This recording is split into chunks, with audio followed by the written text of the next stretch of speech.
Et bonjour les amis, bonjour à tous. Bon, comme vous le voyez, je suis dans mon camping-car. Je suis, figurez-vous, au col de Vence, une zone où il y a beaucoup de phénomènes d'ovnis, de phénomènes paranormaux, de choses très très étranges qui se passent depuis X années. Ce qui m'a donné envie de venir ici, c'est ce livre. Je vous invite à le lire, c'est vraiment passionnant. C'est un journaliste qui a interviewé plusieurs personnes ici pendant des mois. Voilà.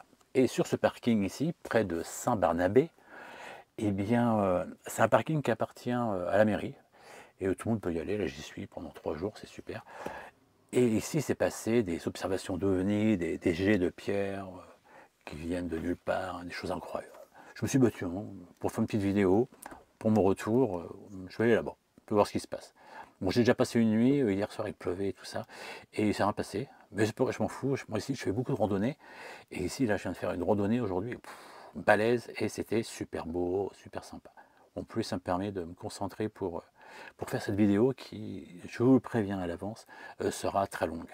Voilà, ceux qui veulent des vidéos de 10 minutes, bah oubliez-moi, zapper direct, hein, parce que j'en suis incapable. Voilà, je vais faire un gros truc, c'est un gros sujet. C'est pas du tout le sujet Col de Vence, non, perdu. Ou de loin alors.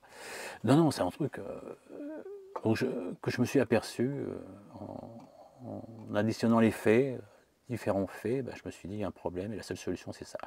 Et ça expliquerait un petit peu tout ce qui nous intéresse, quoi. Les miracles, les ovnis, tout. C'est une explication de ouf, vous allez voir. Mais, je suis très content de moi. Ça fait 10 ans peut-être que je m'intéresse à tout ça. J'ai rencontré beaucoup de gens, j'ai fait plein de trucs. Et ben ouais, j'étais à droite, à gauche. Et ben là, je crois que je suis pas mal. Bon, vous allez voir, vous allez comprendre. Donc, col de Vence, ouais, c'est magnifique ici. Hein. C'est au-dessus de Nice, dans l'arrière-pays, et sympa. Voilà. Alors, ce qui s'est passé, depuis quelques années, j'ai entendu. On commence par le commencement, évidemment. Ah oui, j'ai oublié un truc, parce que j'ai mon petit calepin en dessous, là. Et oui, seconde mort. Oui, parce que j'ai failli mourir il y a 2 ans du cancer. Oui. Aujourd'hui, le cancer, c'est bon, ça c'est fait. Et ben en septembre dernier, rebelote, j'ai encore failli mourir. Mais là, ce coup-ci, c'était avec mon fils, et en avion. Oh, une histoire de ouf. Voilà. Donc, mais bon, là, c'est complètement hors sujet. Hein. Donc ça, je le garde pour les puristes, ceux qui veulent savoir, à la fin de la vidéo. Voilà, il faut absolument que j'y pense. Vous expliquer ça, sans déconner. Quand c'est pas l'heure, c'est pas l'heure. Voilà. On a tous une heure prédestinée hein, qui est écrite à notre naissance. C'est d'ailleurs ce qui est expliqué dans ce bouquin incroyable. Et voilà, ça, regardez, c'est pas ça. Donc, enquête sur l'existence voilà, des anges gardiens. C'est énorme. C'est que des faits. La moitié du bouquin, c'est que des expériences de Amy, expériences de mort imminente. Et l'autre moitié, c'est que des histoires par rapport aux mystiques. Donc les mystiques, hein, ce sont des femmes, et en majorité, et des hommes aussi, qui sont connectés à Jésus, à Marie, et qui font des miracles. Voilà, en gros, vite fait. On appelle ça des mystiques. Voilà. Et donc ces fameux mystiques, j'ai écouté pas mal d'histoires sur eux, tel mystique, souvent des femmes, hein, toujours. Et il y a quelque chose que je trouvais très dérangeant, c'est que ces mystiques étaient souvent dans la souffrance. Quoi. Voilà, c'était une souffrance perpétuelle. Et, mais à contrario, elles avaient le droit à des extases. Quoi. Des extases, voilà, c'est vraiment les opposés. Quoi. Les souffrances, ça va être vivre la passion du Christ. Donc la passion du Christ, c'est quand Jésus-Christ, il portait sa croix, après les trous, les machins, les tortures, tout. C'est ça la passion du Christ, un drôle de nom, je ne sais pas pourquoi. Je ne suis pas un très connaisseur. Voilà. Donc ils vivent la passion du Christ, ils remercient Jésus de partager ça, et en échange, eh ben, Jésus il leur octroie des séances j'en étais où? Oui, parce que j'ai un souci, depuis que je me suis fait soigner pour cette maladie, eh bien j'ai un problème pour me concentrer. Déjà avant, j'étais pas au top, mais alors là... Ah ouais, ça arrive, ça repart. C'est un truc truc de fou. Hein. Bon, donc oui, l'extase, voilà, on va y arriver. Donc elles ont des extases incroyables. Et je sais pas, l'autre va vivre un cancer fulgurant, un truc de fou, quoi. Et puis tout le monde pense qu'elle va mourir. On se dépêche vite d'aller la voir pour qu'elle nous guérisse, qu'elle fasse un beau miracle. Et boum, tagada, en quelques jours, ça y est, miracle, again, elle est guérie, elle n'a plus de cancer. Tout va bien. Wow. Après, on retombe sur une autre maladie qui va la paralyser pendant 10 ans, là, dans un état pas possible. Et tout le monde va encore la voir, évidemment, pas avoir des miracles. Ouais, ok. Et donc c'est une fille de souffrance extrême, mais elle demande la souffrance, hein, parce que elle parle avec Jésus, et Jésus lui explique bien qu'elle vit la souffrance pour sauver des âmes. Tiens donc, bon, moi je veux bien, hein. Tu vis des souffrances pour sauver des âmes. Donc après, elle devient comme une martyre, hein. Elle veut souffrir, hein, la mystique. Attention, quand j'explique tout ça, je ne me moque pas de ces mystiques, hein, c'est ma façon de parler. Voilà, voilà, style, elle va se mettre une ceinture de clous, hein, les clous évidemment vers les chairs, et dormir avec, hein, sur un lit d'ortie. Ouais, quoi, bien souffrir, quoi. Ok, alors moi, j'étais dépassé, quoi. Et puis, parce que là-dedans, il y a tellement comme fait relaté par rapport à tout ça, dans les détails et tout ça, c'est hallucinant. Et donc je trouvais ça de plus en plus dérangeant. J'en passe et des meilleurs. Hein. Après, si vous voulez plus des détails, à vous de lire le bouquin. Quoi. Ok. A contrario, alors c'est là que moi ça me crée un questionnement, c'est que dans toutes les EMI, expériences d'EMI que j'ai pu lire, hein, dans les bouquins, en vidéo, ou des gens que je rencontrais comme ça, Jésus est apparu à maintes reprises, ainsi que la Vierge Marie, à maintes reprises. Et toujours, je dis bien toujours, le sentiment d'amour était présent, porté à l'infini. Jamais il n'y a eu de souffrance, en aucun cas. Jamais, jamais, jamais. Quand il y a la présence de Jésus et de la Vierge Marie. Je ne parle pas quand quelqu'un qui fait un bad trip avec son EMI et rencontre des sales bêtes qui vont le torturer, quoi. Voilà, non. Donc là, on est à l'opposé. Ah, donc moi, ça me triturait l'esprit, Je dis, mais pourquoi? Ensuite, je suis tombé sur un autre bouquin, que j'ai beaucoup aimé, de Didier Van Kovelaert, ouais, encore un nom. L'insolence des miracles, regardez, c'est ça. Alors ce bouquin, j'ai adoré. Il n'est pas super épais, ça va. Je l'ai lu 2 fois d'ailleurs. La première fois, je trouvais ça super. Bah, c'est là à la suite, en fin de compte, de ce que j'ai lu, quoi, pour vous expliquer tout ça. Et puis de comprendre ce que j'ai compris. L'insolence des miracles, eh ben, il va plus en profondeur sur certains mystiques, et lui commence à se poser les mêmes questions que moi, quoi. Qu'il y a des choses incompréhensibles, voilà, dans les miracles. Pourquoi ci, pourquoi ça, voilà. Et il se pose vraiment des questions sur notre réalité et les miracles. Bon, alors moi j'étais toujours en questionnement. Je dis, mais comment? C'est comme si il y avait 2 Jésus, quoi. Le Jésus des EMI, qui n'est que amour. Hein. C'est vraiment le paradis, c'est le good trip. Et il y a le Jésus des mystiques, surtout pour les femmes. Et là, mais c'est l'enfer, quoi, le truc. C'est pas le même mec, c'est pas possible. C'est pas possible. Parce qu'en plus, quand vous allez lire le bouquin, vous allez halluciner, quoi. Le Jésus des mystiques, hein, eh bien, c'est un gros macho, quoi, quelque part. Il agit comme un macho. En plus, ce qui est, je le dis maintenant, oui. Ce qui est rigolo, c'est il demande. Parce qu'il n'y a que les mystiques qui parlent avec Jésus. Autour, personne n'entend. C'est comme ça, c'est que entre deux. Jésus demande expressément que tout soit retranscrit, hein, tout soit écrit, tout ce qui se passe, tout ce qui est dit par lui. Il faut qu'il y ait des traces. Alors, je me demandais pourquoi il voulait ça, Jésus. Après, j'ai compris. Alléluia, on peut le dire. Ouais. Donc, je me suis dit, c'est pas le même Jésus, c'est pas possible, il y a un problème. Et puis là, j'ai eu l'illumination, ça y est. Merci, le ciel, je sais pas qui. J'ai compris, mais j'y vais bien sûr, c'est ça, c'est la seule explication possible. Et ça va expliquer beaucoup de phénomènes. Voilà. Une nuit, je me réveille, souvent j'ai des insomnies, alors je pensais à tout ça, voilà. Et il y a une phrase qui me vient, alors j'ai noté, celle-ci, je vous l'ai dit.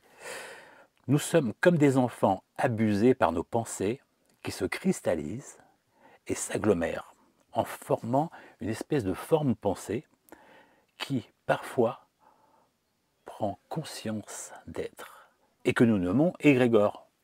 Alors cette notion d'égrégore dans le milieu de quand on travaille les énergies, c'est quelque chose qui a été quand même globalement accepté, quoi.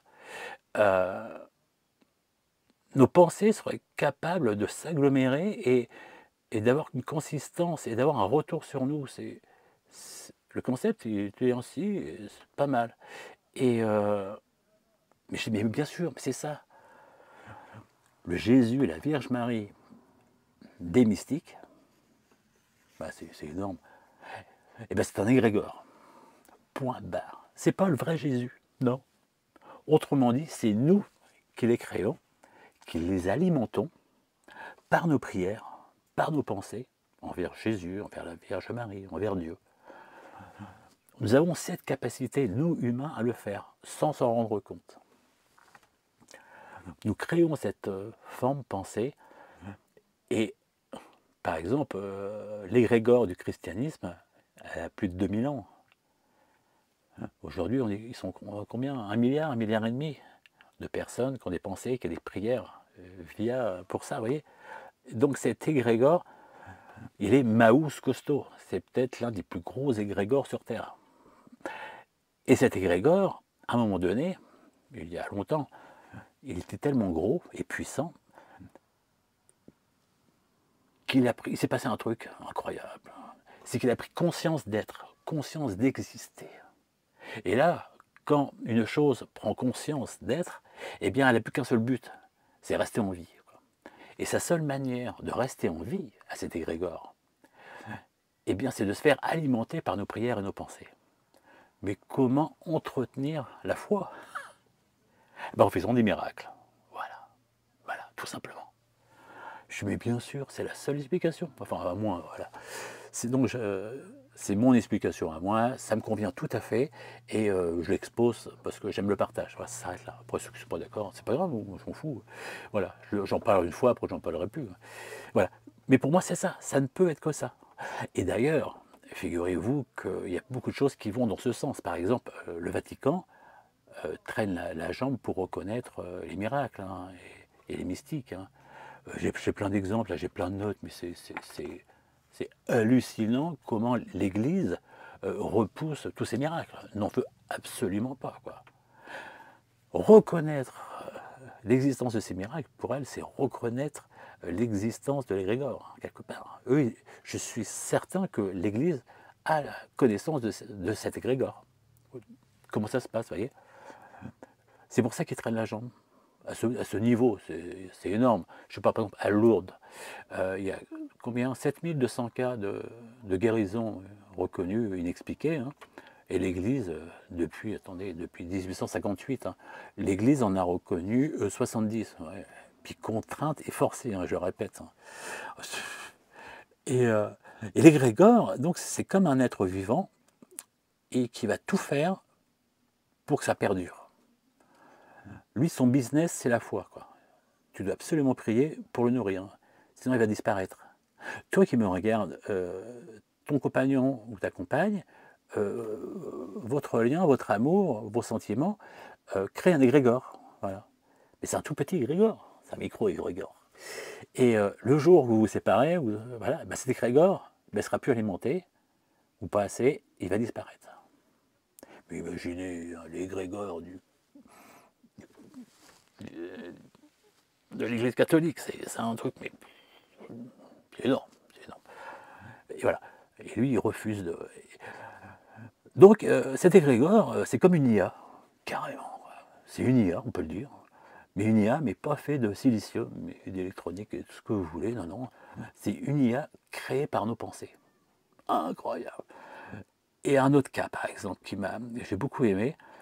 Par exemple, voilà, donc ça, oui, c'est l'histoire de. Je lis un peu mes notes en même temps, désolé. Ça se passe toujours voilà, à la grotte de Lourdes. Donc avant, il y avait un train qu'on appelait le train blanc, qui partait, je crois, de Paris, qui allait à Lourdes. Et dedans, pourquoi blanc? Parce que c'était que des gens habillés en blanc, puis les infirmiers, tout ça, qui allaient à Lourdes pour faire un plouf en espérant vivre un miracle. Okay. Et à l'époque, il y avait un monsieur très connu qui s'appelait Émile Zola, donc c'était en 1891. Ouais. Eh bien, lui, il était contre l'Église et les miracles, il pensait que c'était une fumisterie, c'était encore un attrape-couillon, et il voulait le prouver. Voilà. Et écrire d'ailleurs un roman là-dessus. Donc il parle de train blanc, et là il en prend deux au hasard, tiens, toi une jeune, toi une moins jeune, et tous les deux des maladies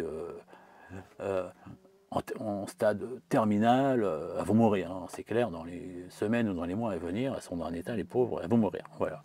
Donc voilà, est-ce que je peux vous prendre dans mon roman, voilà. Et arrivé là-bas, la première a fait un plouf, putain, un ressort, miracle. Oui, ça y est, putain, oh, parce que là-bas, il y a des médecins, hein. Depuis l'époque, hein, il y avait des médecins et tout pour attester, quoi, qu'en effet. Et miracle, et ça tombe sur lui. Merde. Bon, lui, les boules, quoi, un peu. C'était pas du tout ce qu'il voulait. Et la deuxième, hop, au bain, idem, encore un miracle. Alors là, bon, il a été obligé de reconnaître officiellement que, en effet, oui, les miracles existent, et les religions, c'est peut-être pas si bête que ça, quoi. C'est. Ok, bon, priez, alors à ce moment-là. Même si dans le roman, il y en a une qui l'a fait mourir plus tôt, tout ça, mais il a quand même dû s'avouer vaincu. Voilà. Et donc ça montre quoi?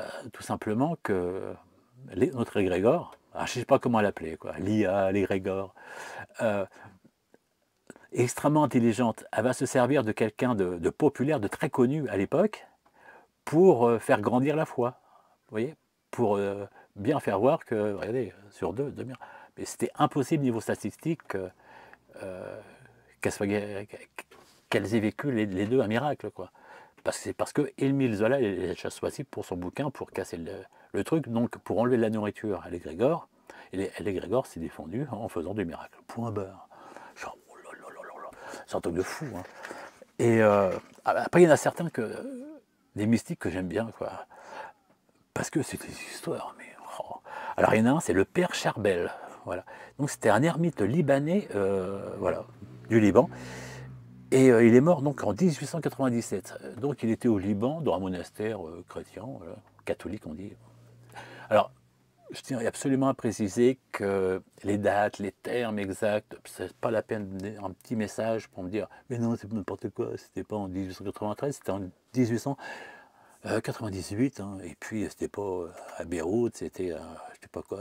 Ouais, je m'en fous, franchement, on s'en fout, c'est les détails, quoi. Voilà, moi c'est juste histoire de préciser un peu le bazar. Après, si vous voulez de plus amples informations, allez sur internet, vous aurez tout, quoi. Mais voilà. Les pointilleux qui n'ont rien à dire, ça sert à rien de me laisser un message. Voilà. Yes. Ah ouais, le père Charbel, alors lui, il est vraiment top, celui-là. Donc il est mort, déjà, il était dans son... avec tous les autres, là, je vais vous faire rire quand je dis toutes mes conneries. Dans le monastère, on dit, ouais, c'est ça, dans le monastère, tout ça, il était assez jeune, et puis il reçoit la voix de Dieu, là, et il dit, il faut que tu sois ermite, tout ça. Alors lui, il dit, ok, je vais être ermite. Et puis donc, il part dans la montagne, et puis tout ça, et il commence à faire des miracles, et tout ça, il se passe des trucs, et puis il meurt, voilà. Et il l'enterre. Et au cimetière, très rapidement, la nuit, il y a des lumières incroyables, mais juste au-dessus de sa tombe, hein. Des lumières, c'est un truc de fou. Donc les gens viennent, locaux, et puis ils viennent, ils restent, et puis ils sont guéris, quoi. Voilà, des miracles, Vraiment, alors. Voilà. Et ça dure jusqu'en 1965, imaginez, quoi. Je ne sais plus où est-ce qu'il a été enterré, ce brave père Charbel. Mais bon, c'est pas grave. Alors, ça évidemment, encore une fois, vous voyez, ça dérange énormément l'Église. Comment ça, 10 miracles? C'est fou, hein. Une religion, t'as pas le miracle. Bah non, mais ils savent très bien que c'est pas le vrai Jésus-Christ, quoi. C'est les l'égrégore, les coquins. Et alors, qu'est-ce qu'ils font? Ils le déterrent, tout ça. Et ils essayent de comprendre, et puis en plus, il y a une odeur incroyable. Parce que les mystiques, voilà, ils ont plein de pouvoirs. Il faudrait que je vous émunère tout ça. Je dis tout ça. Voilà. Et pendant des années, ils le sortent, ils machin, ils essayent de comprendre, ils enlèvent toutes les entrailles, les machins, ils remettent là-dedans, et hop, et ça continue, et puis il y a toujours l'odeur, et puis encore, ils se feintent. Ils ont calculé je crois que c'est 3 centilitres ou 3 grammes par jour que son corps sécrète alors qu'il est tout sec, enfin qu'il est mort, vous voyez. Et sur tout le temps qu'il a été enterré, ça aurait fait 65 ou 68 kilos de produits, et donc plus que le poids de son corps. C'est impossible. Et, lui dit, je ne sais plus comment il dit ça, mais il dit qu'il veut faire des miracles et puis qu'il faut absolument venir et lui demander, il est là pour ça, quoi. Allez, miracle, miracle, miracle, quoi. L'église, ça les rend complètement hystériques, ils ne savent plus comment faire. Après, à la fin, qu'est-ce qu'ils font? Ils le mettent dans un cercueil en plomb et autour, ils font, comme à Tchernobyl, un bloc de béton, quoi. Béton armé pour tout bloquer, voilà, point barre. Et rapidement, le produit là, qui sécrète, avec cette belle odeur, traverse le plomb, traverse le ciment. Et les pèlerins, par milliers, dizaines de milliers, viennent toucher ce produit, toucher ces murs. Et il se passe des miracles, il y a des miracles. Et voilà. Et le père Charbel voulait absolument être reconnu par le Vatican, être béatifié, quoi. Voilà. Mais l'Église ne voulait pas, quoi. C'est méchant, voilà. Donc, ah ouais, vous ne voulez pas béatifier, vous ne voulez pas me reconnaître, et je vais continuer les miracles. Et voilà. Et c'est un bras de fer qui s'est passé pendant des dizaines d'années. Jusqu'au jour où l'Église, en 1965, a reconnu que le père Charbel était un saint, donc l'a béatifié. Okay. Et le jour de la béatification, je ne sais pas si ça se dit, le père Charbel a arrêté de sécréter ces bonnes odeurs et ce petit produit, et les miracles se sont arrêtés, et le corps s'est décomposé en quelques semaines. C'est fou, hein. Ce qui est fou, c'est que l'égrégore a une puissance d'action sur le physique démentielle. L'égrégore a été capable d'alimenter en énergie ce corps de manière à ce qu'il ne se décompose pas, de manière à ce qu'il sente cette odeur magnifique de fleurie que les gens sentaient, et à créer les miracles. Et c'était le Padre Pio, sacrée histoire, le Padre Pio. Au bout de 40 ans, ils l'ont déterré, voilà. Et ils ont pris une aiguille, ils ont percé, ils l'ont dans une veine, vous voyez, et le sang coulait, quoi. C'est un truc de fou, quoi. Imagine l'énergie de l'égrégore pour maintenir ça comme ça, quoi. Pour faire vivre le miracle, pour faire vivre la foi, voilà. Tout ça, le seul but, c'est faire vivre la foi et développer la foi, de manière à avoir de plus en plus de pratiquants, quoi, et de croyants, et qui prient voilà, tous les jours, voilà. C'est une énergie qu'on a tous, et voilà, et qui sert, quoi. C'est fou, hein. Après, ouais, il y a un cas aussi, le jeune Carlo Acutis. Voilà, donc c'est en 2003, tout comme ça, voilà.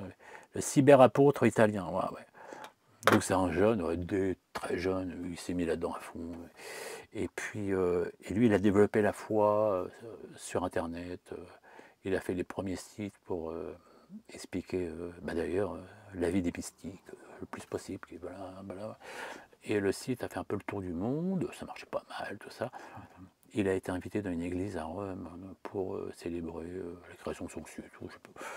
Et à 15 ans, le gamin, et boum, et là, il a pris l'ascenseur de Dieu. C'est comme ça qu'ils les appellent, les mystiques, l'ascenseur de Dieu. Je ne vous souhaite pas de le prendre, celui-là, parce que celui-là, il pue grave, pas bon.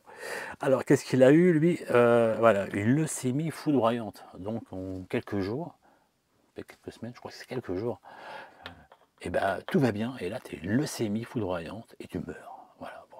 Lui, quelque part, il était content, parce qu'ils appellent ça, donc, voilà, l'ascenseur de Dieu, quoi. Ouais. Et du coup, qu'est-ce qui s'est passé? Le gamin, ça émut tout le monde, quoi.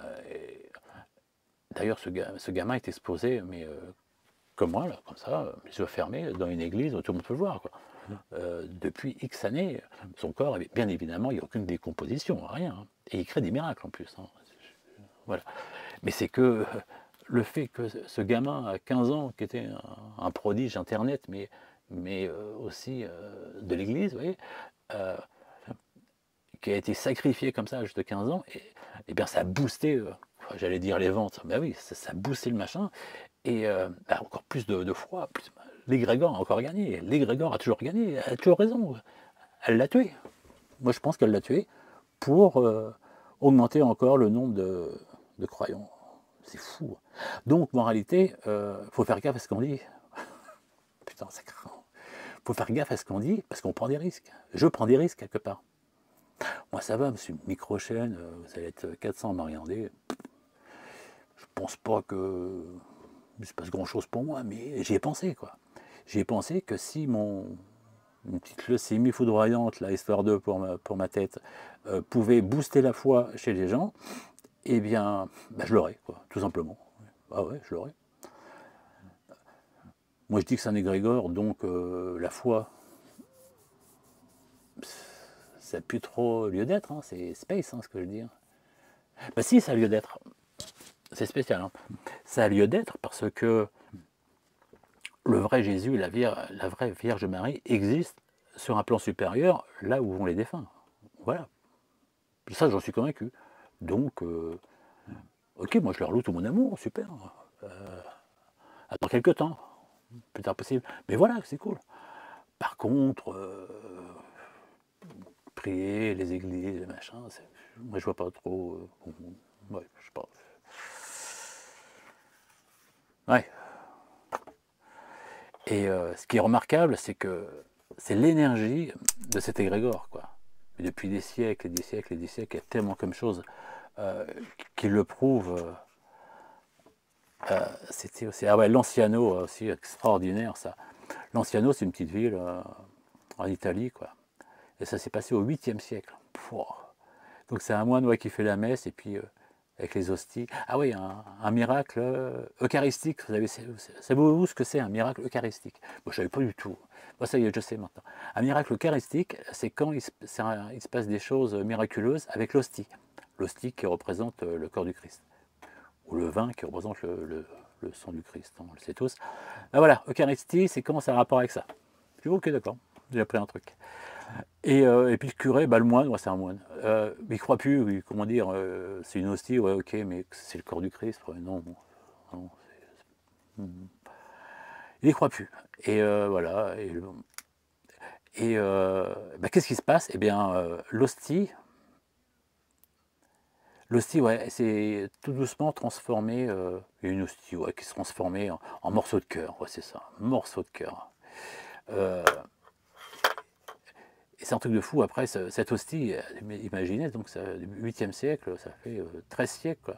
Et elle existe toujours, et elle est conservée, et elle a bien évidemment été examinée par les plus grands laboratoires, à droite, à gauche. Ils sont tous d'accord, hein, sans leur dire ce que c'était, quoi.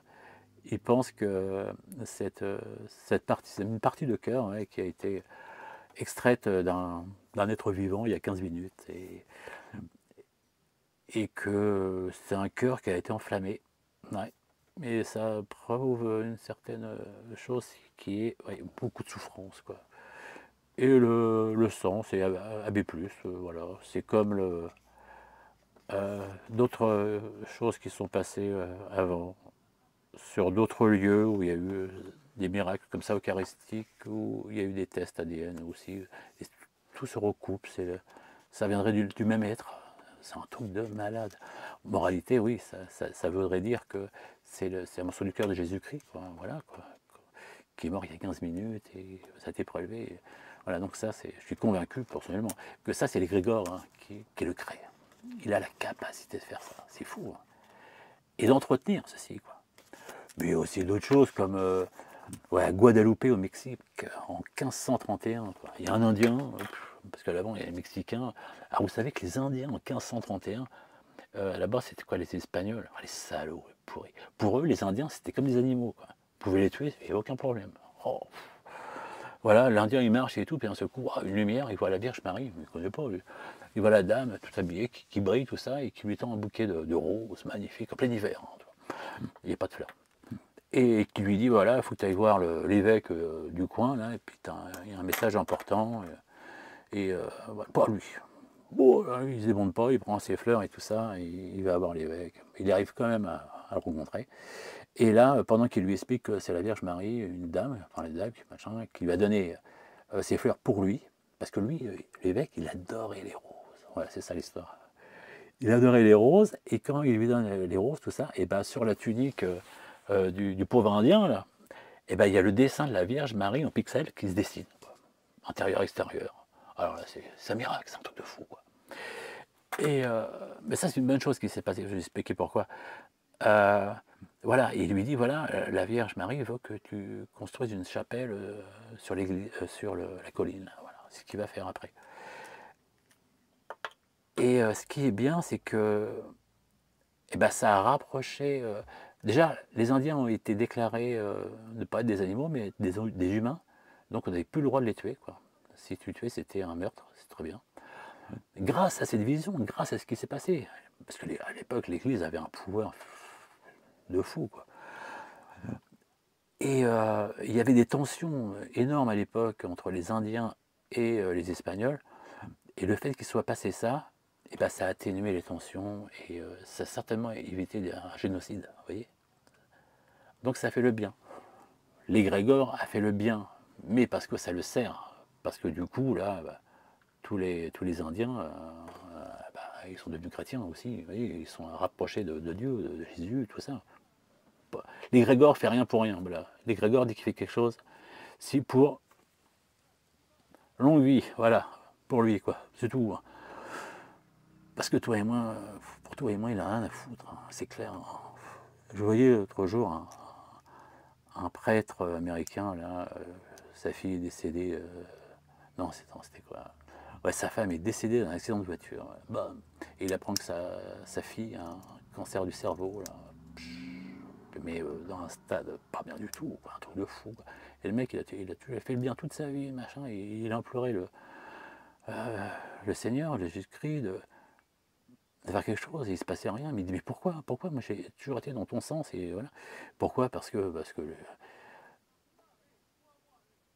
le Jésus qui peut aider, eh bien, c'est pas le Jésus de là-haut, c'est un autre, et puis lui, il s'en fout de toi, quoi, même si tu fais le bien et tout ça. Par contre, si tu peux rallier 1 million de nouveaux chrétiens, oui, là, il peut faire quelque chose, quoi. Ça serait intéressant de pouvoir faire un deal comme ça avec lui pour sauver une âme. Je suis sûr que ça marcherait. Voilà. Et en aucun cas, moi je suis convaincu qu'en aucun cas, le vrai Jésus n'intervient sur terre. Jamais. Au grand jamais. Voilà, c'est pas. Peut-être qu'il n'a pas la capacité, ou c'est pas son rôle, je sais pas, mais non. Voilà. Je n'interviens pas. On peut même se demander. Ah, j'ai écrit ça quelque part. Ah, Guadeloupe, parce que j'ai un peu perdu. Ouais. Donc Jésus et Marie n'interviennent jamais sur terre dans notre plan existentiel. On pourrait même supposer que leur rôle, voilà, c'est ça, leur rôle, on peut supposer que, moi je vois ça comme ça, hein, c'est que moi, parce que ceux qu'on appelle Jésus et Marie, voilà, pour moi ce sont deux entités extrêmement puissantes, d'une dimension supérieure à la nôtre, ou d'un univers différent du nôtre, où d'ailleurs on se retrouve quand on meurt, où l'âme va, voilà. Et eux se sont incarnés sur Terre, donc il y a 2000 ans et quelques, juste pour insuffler cette étincelle de philosophie, de vie, à notre civilisation, à l'humanité. Voilà. Eux, leur rôle, c'était ça, influer, nous influencer, en fin de compte, donner cette étincelle, voyez, faire quelques miracles, des trucs, des machins, et voilà. Et maintenant, on s'en va, on a autre chose à faire. Et on pourrait même penser qu'ils savaient, à l'époque, qu'un égrégore serait créé par nous et allait alimenter la foi. Voilà. Et que ceux-ci, ils l'ont fait à de maintes reprises sur plein de planètes différentes, dans différents mondes. Pourquoi pas, vous voyez? Parce que ce phénomène de création d'égrégores est tout à fait commun, et nous, on l'ignore. Voilà, eux, c'est leur job, ils font ça. Ouais, c'était ma pensée, petite pensée. Voilà. Pour confirmer que l'égrégore ne bougera pas son petit cul si... Oh, comment je parle mal, blasphème. Le pape, ouais. Quand j'écrivais ces quelques lignes, le pape François, le dernier, là, était mal en point à l'hôpital. Et je voyais ces milliers ou ces millions de personnes prier chaque jour pour pour le sauver, quoi. Oui. Et qu'est-ce qui s'est passé? Je me suis dit, mais il ne se passera rien de toute façon, parce que si le pape il meurt, ça arrange peut-être l'égrégore, parce que de toute manière, le pape est contre l'égrégore, parce qu'il ne veut pas reconnaître son existence, il ne veut pas reconnaître les miracles. Donc l'égrégore n'a aucun intérêt à ce que le pape vive, il ne se passera rien. Tu peux mourir, ciao. C'est ce qui s'est passé là. Boum, je dis, bah tu vois, c'était rapide. Et oui, voilà. Et pourquoi pas de justice sur Terre? Ben, il n'y a pas de justice sur Terre parce que voilà, ce qu'on a dit tout à l'heure, hein, Jésus n'est pas ici, il n'intervient pas, quoi. Voilà, que dalle. Ici, c'est démerde-toi, tu es là pour vivre ton expérience et c'est tout, quoi. Et Grégor, ah voilà, on arrive à autre chose là. Et oui, du coup, on peut penser, ouais, c'est bien, 17 minutes, j'étais rapide. Ouh là là là. Donc ensuite, je me suis dit, mais ce phénomène d'égrégore peut très bien exister pour d'autres phénomènes sur Terre. Le phénomène OVNI, les orbes, tout ce qui est ouais, coup de fil de l'au-delà, les poltergeists, les apparitions mariales, hein, ça j'adore. En plus, ça fait très OVNI. Oui, c'est vrai qu'il y a certaines apparitions mariales, comme au Portugal, où ça ressemblait vraiment à ce qui s'est passé dans le ciel, un truc d'OVNI, quoi. C'est incroyable cette corrélation. Là. Ouais, un égrégore satanique, mais bien sûr, il y a un égrégore pour les chrétiens, il y a aussi un égrégore pour tous ceux qui sont portés sur l'énergie de Satan, voilà, bien sûr. Et donc, il y a un retour, l'égrégore de Satan, j'ai du mal à le dire, c'est bizarre. L'égrégore de Satan, c'est pareil, il a une conscience. Et il veut survivre, donc lui, il veut de plus en plus de sataniques. Donc pour avoir de plus en plus de sataniques, il faut absolument qu'il fasse des miracles à sa façon. Donc c'est peut-être ça qui, tous ces gens qui, soi-disant, font des pactes dans le milieu de la musique, tout ça, ou des affaires avec Satan, et certains sont récompensés par lui directement, parce qu'il est obligé de faire sa pub pour avoir des nouveaux, quoi. C'est clair. Hein. D'accord, ok, bon, bah voilà. Apparition mariale, ouais, bon, là, moi je suis carrément dans l'égrégore à 100%, moi je dirais, ouais, tout à fait. Coup de fil de l'au-delà, poltergeist, bon là c'est partagé, là. Moi je suis partagé, j'ai pas d'avis défini parce que je suis quand même convaincu qu'il y a des âmes qui sont bloquées sur Terre, donc qui créent ce genre de choses. En partie, mais il y a peut-être les deux, hein, voilà. Ensuite, les orbes, bah, les orbes, moi c'est magnifique. Je filme toujours des orbes chez moi. Oh là là, je filme des choses, mais c'est une beauté. Il y a des milliers, je sais pas combien, des millions. Oh, c'est fou, génial. Je sais pas ce que c'est, j'en sais rien. Mais qu'est-ce que je trouve ça beau. Voilà. Et ce qui fait mal, ce qui pique, alors là, vous allez tous me jeter des pierres. Comme ici d'ailleurs, vous savez qu'il y a des pierres qui arrivent. Oui, le phénomène OVNI. Aïe, aïe, aïe. Oui, phénomène OVNI. Alors, la question est, est-ce que l'égrégore OVNI, parce que l'égrégore OVNI, il existe, ça j'en suis convaincu, est capable d'écrire des lettres. Et oui, là il est question. Pourquoi je dis ça? Bah oui, je dis ça par rapport aux humides, hein, ok.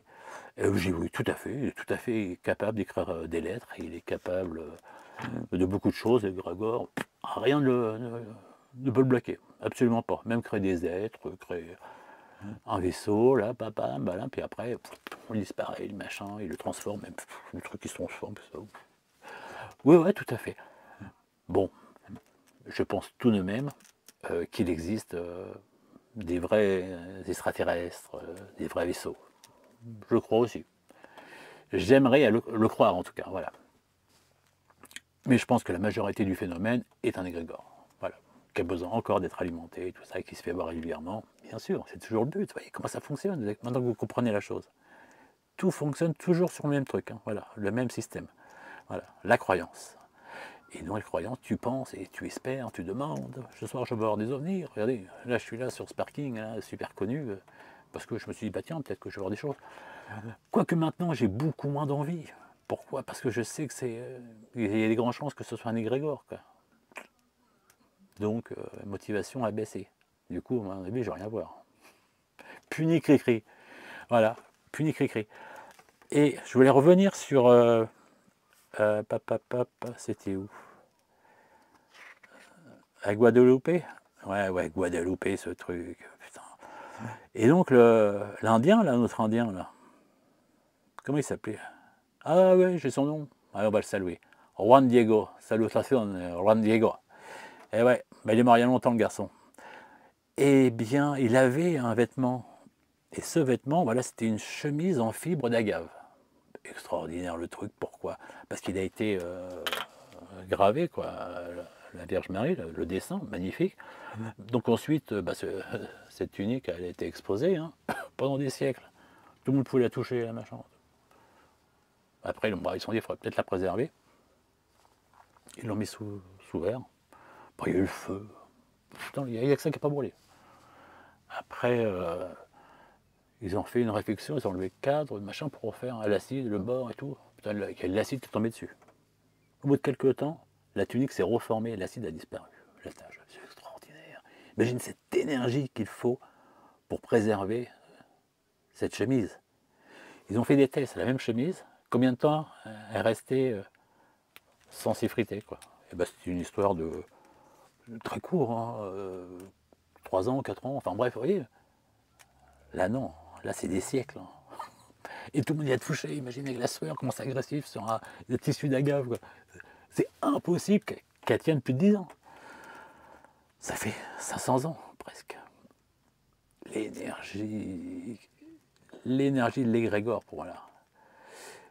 Oui, je suis désolé pour ceux qui sont très branchés Jésus, machin. Moi aussi, c'est cool Jésus, quoi, mais voilà. Il y a un vrai et un faux. Voilà, c'était ça la nouvelle du jour. Désolé pour ceux qui le prennent mal, parce qu'il y en a plein qui vont prendre mal, c'est sûr. Ils vont me jeter des pierres. Mais voilà, je pense qu'il faut être ouvert d'esprit. Voilà. Et quand les faits parlent d'eux-mêmes, eh ben on se pose des questions, puis quand on trouve une solution, il faut en parler, quoi, voilà. Parce que c'était pas normal cette histoire. Lisez ces bouquins, vous verrez, hein. Surtout là, ouais, Pierre Jovanovic qui a écrit, ouais, comme il y a beaucoup d'écrits de l'époque, parce que Jésus voulait absolument qu'il y ait des écrits hein, pour booster la foi, et ben voilà, on a plein d'explications et vous verrez que c'est clair. C'est cool. Bon voilà, moi je pense que c'est pour moi. Ah ouais, j'ai des questions. Ah ouais, on va revenir, ouais, pour l'ufologie, ouais, c'est... Il y a des années, j'ai écouté un monsieur qui s'appelle toujours d'ailleurs, Philippe Solal. Donc c'est un professeur agrégé de philosophie, et puis il était aussi dans l'ufologie. Voilà. Et ce monsieur, un jour, il a dit, les gars, les ovnis, tout ça, c'est créé par nous. C'est nous qui les créons. Et du coup, bah, moi, j'ai plus rien à faire ici. Ciao, j'arrête tout. Je ne veux plus entendre parler. Voilà, c'est notre propre création. Oh, moi, à l'époque, j'étais à fond et je me suis dit, mais c'est qui ce con? Ah, j'ai pas du tout aimé ce qu'il a dit. Et voilà, j'en suis resté là. Mais aujourd'hui, je me dis, mais oui, il a raison. Ce qu'il voulait dire, mais j'ai pas compris, moi, à l'époque, quand il disait ça. Mais parce que je pense qu'il a compris que c'était un égrégore, d'une certaine manière. Voilà, moi, j'appelle égrégore, peut-être que lui, il l'appelait différemment, mais... Et voilà. Pour ça qu'il est parti, et puis je pense qu'il avait raison. Mais après, mon idée est peut-être folle, hein, mais il y a un célèbre physicien danois qui s'appelait Niels Bohr. À mon avis, le Bohr, ça parle, ça. Et il dit, votre idée est complètement folle. Le problème est de savoir si elle l'est suffisamment pour être vraie. Je trouvais cette petite phrase excellente. Je l'ai reprise de ça. C'est facile. Yes. Peut-on remettre en question la nature de notre réalité? Ah, totalement, je vous le dis, hein, c'est clair. Hein. Ah, autre question, parce que je pose plein de questions, alors je pose des questions, après je les écris. Quoi. Les défunts peuvent-ils créer des égrégores? Alors ça, c'est une question. Les défunts étant sur un plan vibratoire supérieur, tout ça, créer des égrégores, j'en sais rien, mais quelle question? Je me dis, oui, notre réalité, alors ça c'est extrêmement intéressant aussi. Pourquoi? Parce qu'ensuite, alors moi je suis guidé par la vie pour les bouquins. j'avais lu cela, tout ça, et puis je regarde un petit peu dans mes bouquins à lire, que j'ai pas lu, voilà, et je tombe là-dessus. L'homme super lumineux. Alors ça, je l'ai trouvé dans un vide-grenier il y a X années au Québec. J'ai payé ça un dollar, vous voyez. Bon, j'ai lu un peu derrière, ça me paraissait pas mal. Putain, ce bouquin, il est d'enfer. Et ça va à la suite du reste. Ça complète, si vous voulez. Donc c'est une thèse hein, philosophique, un peu par un scientifique et sa femme qui est un peu de la partie aussi, mais plus niveau la philosophie, tout ça. Alors j'ai commencé à lire. J'adore sortir les bouquins. Et tout le début, pendant des pages et des pages et des pages, ça explique, c'est un travail philosophique, c'est une thèse, sur qu'est-ce que la réalité. Voilà, ce qui nous entoure là. Sauf que le mec, donc, il commence avec tous les philosophes que l'humanité a connus. Donc il commence avec Pythagore, je crois que c'est le plus ancien. Alors j'ai appris plein de trucs évidemment, mais parfois je sautais parce que ça me saoulait, bon, les philosophes, j'ai du mal. Bref, mais je m'améliore, vous voyez, comme quoi. Philosophe, Platon, Pythagore, machin truc, et puis tous après Descartes, machin. Et où est la réalité, comment la définir, et évitons, qu'est-ce que la réalité? Sommes-nous dans un monde réel? Et quel est le monde, à la limite, qui serait réel? C'est là que lui, il met ses capacités de physicien. Ce monsieur, c'est le professeur Régis Dutheil. Et sa femme, c'est Brigitte, du même nom. Et oui, donc c'est pas un con, le mec. Et là, il parle d'un truc qui m'a vachement parlé, qui m'a vachement inspiré, quoi. Il parle d'un univers, un univers comme Petit. Sauf que ça, c'est en 91. Il dit un petit peu ce que Petit dit aujourd'hui, quoi. Un univers jumeau où la vitesse de la lumière serait X fois la nôtre, mais où tout dans cet univers serait à cette vitesse de la lumière. Ça veut dire hyperluminique, on va dire. Vous voyez, et nous, ici, on est dans un univers intraluminique, je ne sais plus, il y a un terme. Bref, ici, la lumière, ça va tout doucement. Là-bas, la lumière, ça va super vite. Et là-bas, c'est là qu'on va quand on meurt. Enfin, c'est notre but. Voilà, c'est ça. C'est extrêmement intéressant. Et c'est bien expliqué. Alors, pour l'avoir, là, c'est pas évident. Voilà, je vous laisse la photo. Pourquoi j'ai tapé sur Internet pour pouvoir l'acheter d'occasion. Attends, c'est vendu 50 €. J'ai halluciné. J'ai fait un site, 2 sites, 50 balles. Je suis dis bon, j'ai bien fait de le garder. Parce que j'en avais plein d'autres que j'ai tout donné. Donné ou jeté? J'aime pas jeter. Je m'égare là, c'est pas bon. Christophe, attention à ce que tu dis. Ah, ça y est, vous voyez. Je commence. Voilà. Donc là, en fin de compte, il nous explique, grâce à tous ces philosophes, que notre univers 3D, là, eh ben c'est un hologramme, ça n'existe pas. Et rigolo, il prend l'exemple de l'accélérateur de particules là, à la frontière suisse. Cette fameuse expérience, attention, je vais dire certainement une connerie encore, c'est un électron, peut-être, ouais, qui bam, et puis après ça se sépare. Bon, il y en a un qui va d'un côté. Le but, c'est ça, ce qui est intéressant. Il y en a un qui va d'un côté, 500 mètres par exemple, l'autre il va à côté, voilà, 500 mètres, même distance, et on excite l'un, je ne sais pas trop comment, on l'excite. Ouais, je veux pas venir. Non, non, mais on l'excite, et le truc électrique sûrement, ouais, un truc très technique. On l'excite, il réagit, sauf qu'au même instant, copain là-bas, il réagit au même instant, hein, et il réagit en plus de la même manière, ce qui est totalement improbable. Donc là, peut-être qu'on va parler de... le terme, 2 endroits en même temps, quantique, voilà. De quantique, on parle de quantique parce que voilà. Ok. Alors lui il dit mais non, non, non, c'est pas ça. C'est tout simplement parce que vous croyez avoir séparé cet électron en 2 parties. Mais vous n'avez rien séparé du tout. C'est pour ça que dès que vous l'excitez, il réagit. Les 2 parties ensemble, les 2 parties sont toujours ensemble. Ouais, je dis, ça m'a fait un truc dans l'esprit. Je dis pourquoi pas, tiens, ça me plaît. Oh là là.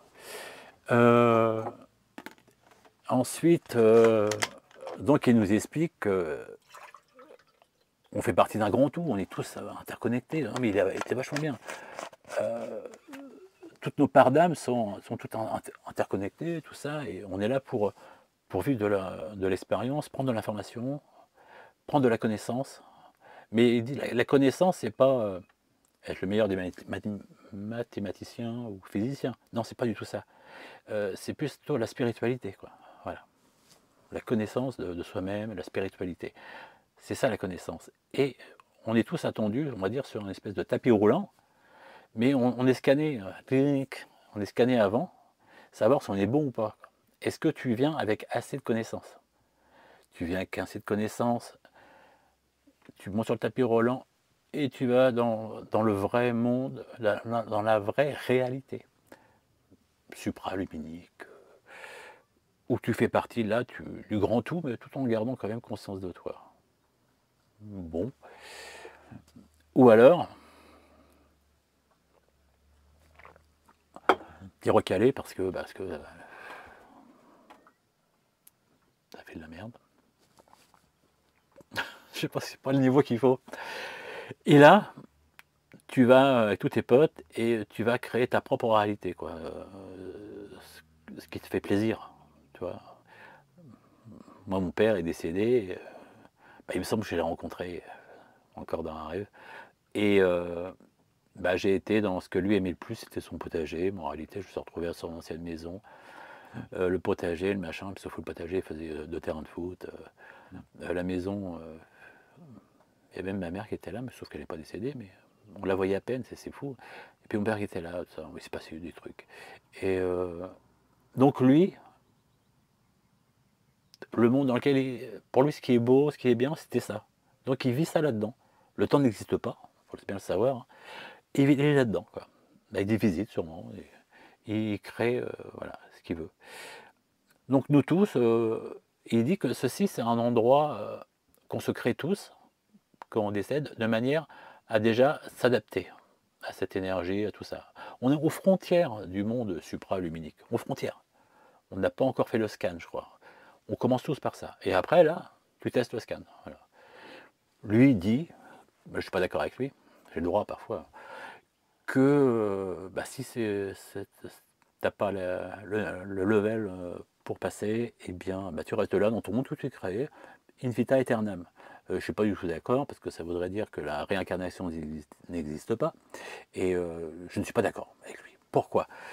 Parce que, tout simplement, il a été prouvé à maintes reprises par des témoignages qui ont pu être vérifiés, souvent des jeunes enfants qui témoignaient de leur dernière vie antérieure, hein, souvent de leur vie, puis surtout de la mort, et tout ça, ça a été vérifié, donc c'est vrai. Voilà.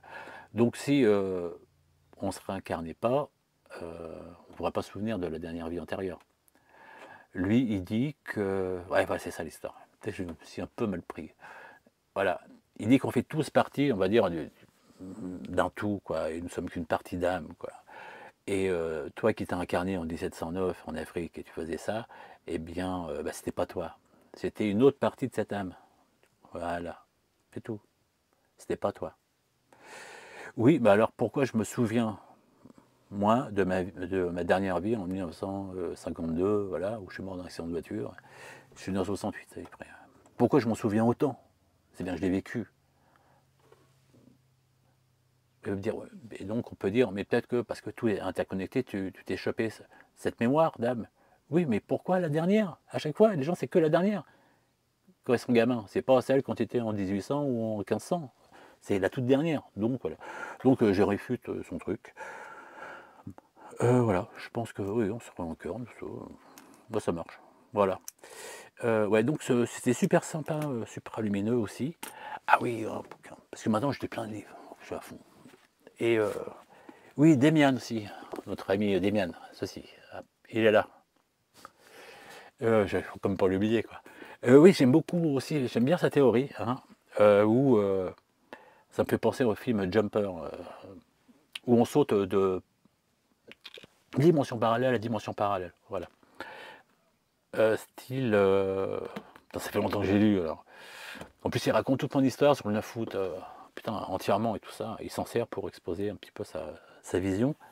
Il y a plein de trucs vachement intéressants là-dedans.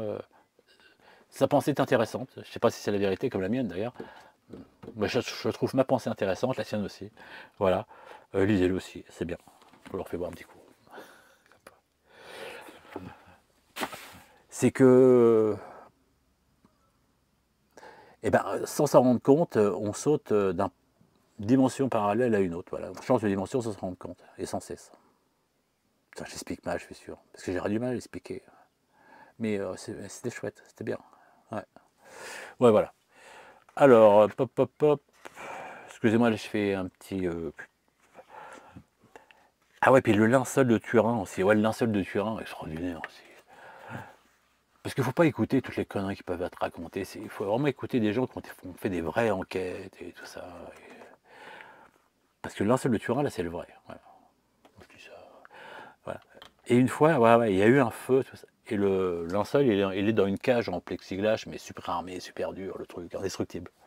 Et il y a eu le feu, et le pompier, eh bien, il est allé, puis avec sa hache, il a pété le... Alors qu'il n'y avait pas de fumée et tout le monde a dit non, on s'en va. Bah lui, il a écouté la voix de Dieu, je sais pas. Et ben il a pété le truc, il a sorti le linceul, et voilà. Et après test, il s'est avéré que le fabricant a dit que c'était impossible. Tu ne peux pas, voilà. C'est comme défoncer un mille de béton avec ta tête, tu ne peux pas. C'est clair. Ben voilà, c'est pareil. Ben là, il a pu. Quoi. Et donc l'égrégore a aidé le pompier, tout simplement. C'est fou. Hein. Voilà. Pop, pop, pop, pop. Ouais, je reparle un petit peu, là, je lis. Ouais, bah, c'est bien, on a bien avancé là. Ouais. Jésus, que ce soit. Ah ouais, quand Jésus de l'égrégore, il demande aux mystiques, aux femmes, il demande de fidélité, de vénération. Je t'enferme la vénération, puis la fidélité. Non, mais, moi j'hallucine. Et les extases, c'est parfois des heures d'extase, mais attention, un trip, un orgasme sexuel, à côté c'est rien. Ça c'est the extase. Oui, donc ça faisait penser à des junkies, moi. Des junkies, c'est des junkies. Hein. Puis elles sont prêtes à subir les pires douleurs pour revenir à ces extases. Hein. Donc c'est des junkies, voilà, elles sont dépendantes. C'est un truc de malade. Hein. Voilà, Jésus veut que tout soit écrit pour la postérité. Postérité, ouais, c'est pour créer de nouveaux croyants. Ouais. Ah, puis les mariages avec Jésus, ah ouais, gros macho, j'ai marqué. Alors Jésus, bah souvent ça se passe comme ça, quoi. C'est une adolescente, elle est 13 ans, et puis là elle a un message de Jésus qui dit, bah voilà, tu vas, tu vas te marier avec moi, tu vas être ma femme, tout ça. Donc elle rentre à l'église, évidemment, et puis un jour, il dit, voilà, le 22 avril, on va se marier à 18h, sois prête. Mais surtout, sois fidèle. Hein. Ah ouais, donc voilà, et bah, le jour, à l'heure dite, tout ça, bah, il se passe, tout le monde la regarde, puis elle tend sa main, elle dit qu'on lui met la bague, elle a une bague en plus, que bah, si, que ça, voilà, ça y est, c'est célébré, c'est marié. Bon, personne ne voit rien, mais c'est ce qui se passe pour elle en tout cas. Et une fois, c'est un cas qui s'est passé en Pologne, où une bague a apparu sur le doigt de la mystique. Voilà. Je tenais important de le dire, ouais. Ouais, la passion du Christ, c'est un truc de fou, ça. Bon, alors, ouais, les pouvoirs des mystiques, hein, il y en a plein. Alors, bon, évidemment, il y a la guérison, hein, ils guérissent plein de gens. Ah oui, la bilocation, ils peuvent être à deux endroits en même temps. Quoi. Et ça, il y a plein de témoignages, surtout dans le bouquin de Didier von je ne sais pas comment le dire. Ah ouais, devant témoin et tout, génial. Hein. Et voilà, le corps, mais imputrescible, hein, même après 40 ans ou quoi, on sort, c'est comme si on venait de l'enterrer il y a un quart d'heure. Imaginez le Padre Pio, une aiguille, il saigne. Improbable. Et puis aucune raideur cadavérique, rien. Et puis cette odeur de fleurs là, qui transperce tout, c'est fou, j'adore. Imaginez, c'est toujours cette énergie qu'il a fallu pour entretenir tout ça. Quoi. Et puis ça défie notre science aujourd'hui, ouais, notre physique, incapable d'expliquer tout ça. Ouais, voilà. Bon, bah, je crois que j'ai fait le tour. J'ai fait le tour. Ah non, je voyais 17 minutes, j'ai dit, attends, 17 minutes 27, mais non, c'est l'heure à laquelle nous sommes. Moi, je suis toujours à l'ouest, je vous le dire. Ok, là, c'est le tour. Hein. Bon, moi, je crois que j'ai tout fait. Bah voilà, bah c'est pas mal, bah, je suis content. Ah, ça fait 2 mois que je vais faire cette vidéo, j'y arrivais pas, je sais pas, j'étais pas concentré, j'étais pas dedans, et là, ça y est, c'était le moment. Bah voilà, c'est cool. Que dire de plus? Bah, pas grand chose. Il me reste encore 2 jours, une journée et demie à passer ici. Là, je fais de la rando, super, génial. C'est vachement beau. Et puis, bah, peut-être que je vais voir, je vais essayer de demander de voir des ovnis, voir des pierres qui m'arrivent dessus, peut-être, sans me blesser, parce que ça blesse jamais les pierres qui arrivent sur les gens, ni ça abîme les véhicules. Mais ça arrive quand même. Parfois, les gens, ils se font poursuivre jusqu'à Vence, qui est en dessous, là, dans la vallée, à 14 bornes, toujours avec les pierres qui leur arrivent sur la voiture. Petit détail par rapport à ça. Voilà. Le bouquin que je vous ai présenté, il est génial. C'est une enquête journalistique top. Hein. Et il a travaillé avec un éleveur. Voilà, c'était la base de l'enquête. Ça a commencé comme ça. Et il y a beaucoup de pierres, d'apparitions de pierres. Bah, des pierres communes hein, d'ici, hein, mais qui arrivent, on se demande d'où, alors qu'elles ne pourraient pas venir. Et c'est très étrange. Voilà, ok. Eh ben, figurez-vous que dans un livre que j'ai lu il n'y a pas longtemps, mais impossible de retrouver lequel, bah, c'est peut-être dans un que je vous ai présenté, mais je n'ai pas encore relire pour savoir, pour être sûr. Eh bien, j'ai lu quelque chose, voilà. Dans les années 80 ou 90, il me semble, dans une clinique ou un hôpital aux urgences vers Bordeaux, il me semble, eh bien, ils recevaient des pierres qui arrivaient de nulle part, ils s'en prenaient régulièrement plein la pomme. Mais ils ont remarqué à force que quand telle infirmière, je crois que c'est une infirmière, était absente, le phénomène s'est arrêté. Et elle revenait, ça recommençait. C'est quoi cette histoire? Et le jour qu'elle est partie, qu'elle a pu travailler à l'hôpital, le phénomène s'est complètement arrêté. Donc on peut supposer que le phénomène des pierres qui se passe au col de Vence soit dû à une personne, un être humain. Mais pas à quelqu'un qui lance des pierres, non, non. Que cette personne ou des facultés certainement involontaires, sans s'en rendre compte, de créer des vortex où des choses apparaissent, vous voyez. Mais voilà, que l'origine soit humaine, en fin de compte. Bon, les apparitions d'ovnis, de vaisseaux dans le ciel, non, c'est autre chose. Moi, je dirais que... Ouais, c'est un égrégore également. Je dirais que les 3/4 des apparitions d'ovnis et compagnie, c'est des égrégores. Ça expliquerait tout. Hein. Oh, putain, carrément. Donc arrêtez de vous torturer la tronche. Hein. Bon, amis du Cerro France, bonjour. Hein. Je passe cette vidéo, j'ai passé cette vidéo à la présidente, voilà. Ouh là là là. Et bon voilà, je détruis pas le truc, je dis pas que c'est faux, je dis voilà, il y a du vrai, mais les 3/4 c'est du faux, c'est les rigueurs, voilà. Voilà, j'ai plus beaucoup de batterie, donc il faut que j'arrête. Et puis je crois que j'en ai assez dit, donc je vous dis à bientôt peut-être. Je voulais faire une petite vidéo aussi sur un sujet qui me tient à cœur, c'est une expérience que j'ai vécue il y a 30 ans, et grâce à une internaute, j'ai eu le même témoignage d'une autre personne qui a vécu exactement la même chose avec ce qu'on pourrait appeler un loup-garou, ce que vous voulez. Et moi j'ai dit, connerie, c'est quoi le loup-garou? C'est dans les mythes. Et ben j'ai lu un bouquin là-dessus, et le mec, alors là, génial, je suis d'accord avec lui, c'est ça, ouais, ok, un loup-garou. Et ben le loup-garou, en fin de compte, c'est des mythes et légendes, mais c'est expliqué à la limite. Il faudrait faire une vidéo pour expliquer ça. Mais voilà, tout de fou. Notre monde est vraiment, comment dire, un hologramme. Puis, pas le hasard, là, mais un hasard incroyable, c'est une... Bon, ça y est, j'ai oublié le terme. Ça, j'ai tellement vécu, c'est impossible que ça arrive, et que ça arrive quand même, ah ouais, prends pour une bille. Voilà, enfin tout ça. Je pense qu'on a fait un pas en avant, voilà, c'est ça, on a fait un pas en avant avec ces égrégores. Voilà, ça expliquerait. Moi je vous laisse, hein, et puis ciao, pour ceux qui ont été jusqu'au bout. Mais j'avais dit l'histoire, mais il faut que je me dépêche. Oui, l'histoire de l'avion. Alors bon, Oh purée, l'histoire de fou. Mois de septembre dernier, je prends l'avion de Bruxelles à Hurghada, en Égypte, pour aller voir mes amis les poissons. J'adore les poissons. Les coraux là-bas, c'est encore une rare zone au monde où les coraux sont encore vivants à 50%. Je voulais faire voir ça à mon fils. On prend l'avion.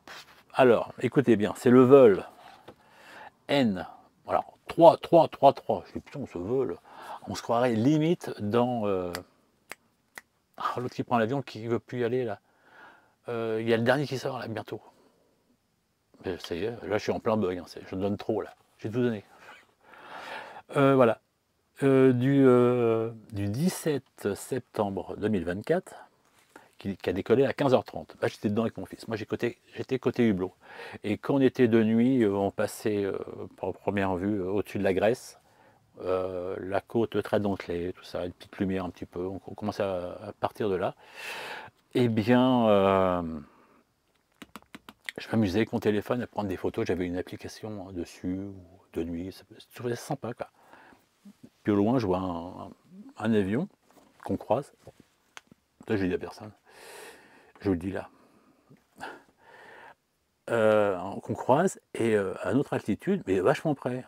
Je dis, c'est louche, j'ai souvent pris l'avion dans ma vie, et qu'on croise un avion, il est quand même assez loin. Là, il était prêt. Je dis, c'est louche, il manquerait plus qu'on s'en tape un. Si le tour n'est pas sur le bon couloir, j'en sais rien. Oh putain, ni une ni deux. 2 minutes plus tard, je vois un avion de ligne qu'on croise au bout de mon aile. J'étais sur l'aile. Je vois mon aile, je vois l'aile du machin, de l'avion qui passe. À combien? 50 mètres, 80 mètres, 100 mètres, j'en sais rien, c'est pas évident.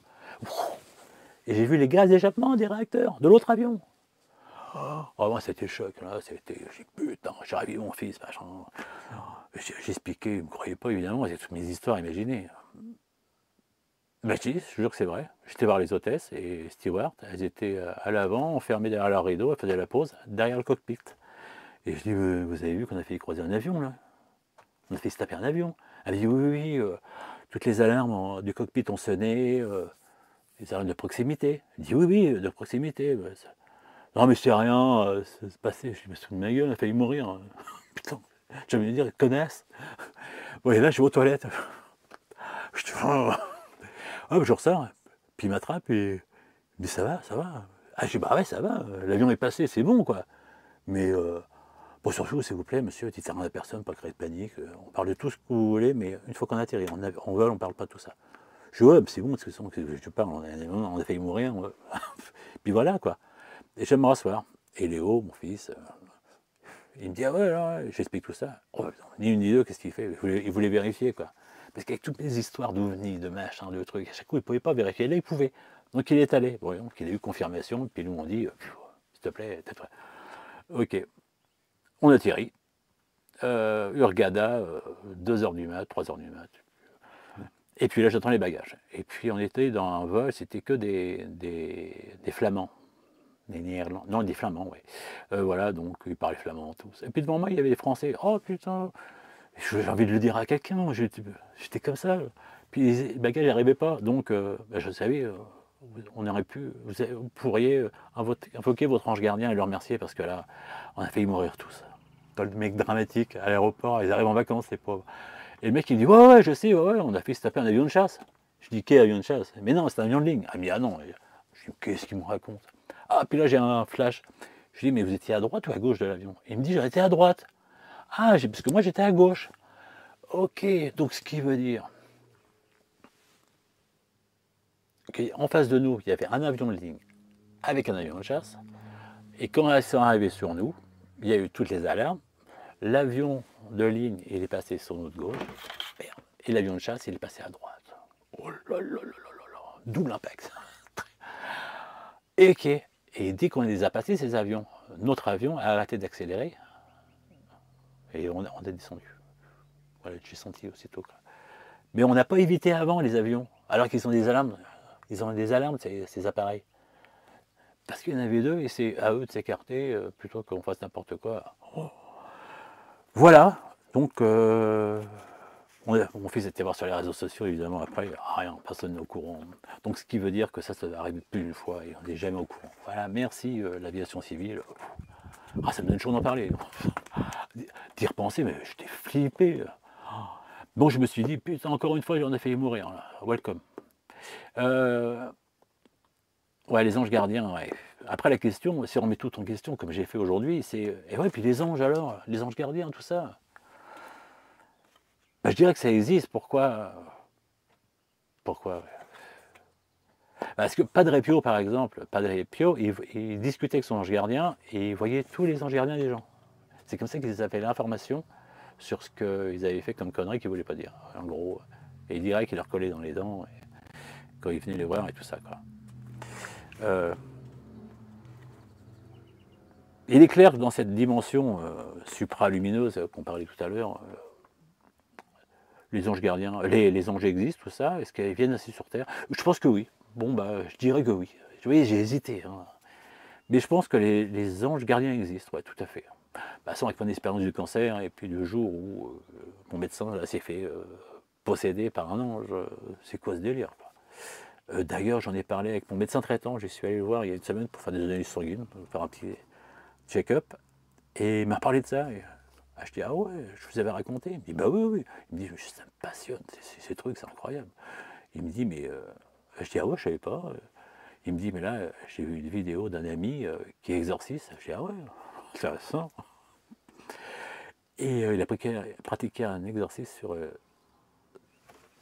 Oh, il y a le brouillard qui arrive, c'est les nuages, tellement je suis haut. Oh là là. Et ben la gamine, elle était tenue par 3 personnes pour empêcher qu'elle parte. Elle était à 30 cm au-dessus du lit, quoi, pendant l'exercice. Je dis, ah bon, et tout. Ah ouais, c'était filmé, c'était un fou. Et je dis, mais ils ont réussi à faire leur truc, ils l'ont sauvé. Il dit, ouais, nickel, et tout. Et B, je dis, mais c'est un exercice du Vatican. Il me dit, non, non, c'est pas le Vatican, c'est une église qui s'est séparée justement du Vatican, la croix, je sais pas quoi, ou, je m'en rappelle plus, quoi. Peut-être pour ça que le mec il a filmé d'ailleurs. C'est que le Vatican, eux, ils filment pas, je pense pas. Mais voilà, ouais. Donc les anges, ouais, c'est cool. Et je pense également que les défunts peuvent venir nous voir, ouais, dans nos songes, ouais, tout à fait. J'en suis convaincu. Ce que j'ai vécu d'ailleurs, plusieurs fois. Ouais, c'est pas mal ça. Bon, c'est bon, j'ai fait le tour. Ah bah oui, 1h12, malheur. Bah, ceux qui êtes tout de suite là en train de m'écouter, bah, bravo, hein, m'avoir supporté 1h12, incroyable. Bah du coup, bah, je peux vous le dire, je vous aime, hein, bah évidemment. Les autres, je l'aurais pas dit, hein, mais vous, oui. Allez, ciao.